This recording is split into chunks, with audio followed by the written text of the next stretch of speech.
So, one of the posters that we have in our classroom that you'll see once we get to be in person is a poster called Real Reading versus Fake Reading. So, making sure when we're reading, we're actually reading. So, real reading is being focused on the pages, actually reading the words. It is not talking. You have good pacing, so talking about your fluency.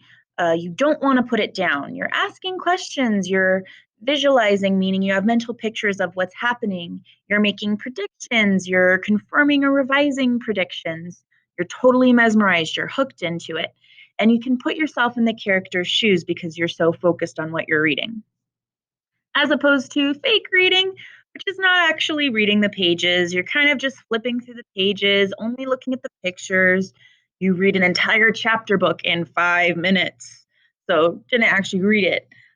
Looking around instead of looking at the pages, pretending to be reading, skipping whole pages, staying on the same page for an hour because you're not actually reading it, talking with friends instead of reading, having generic comments like, yeah, it was good, or nah, I didn't really like it. Actually talking about what you're reading instead of just generic things.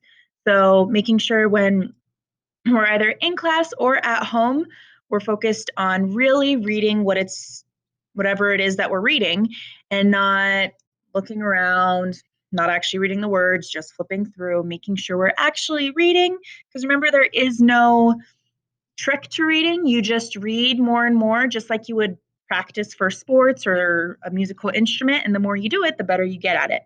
So if you're reading more and more, you just read every day. That's the only way to get better at it. So if we're going to keep doing that, you'll get better. And that's all there is to it. So real reading, not fake reading.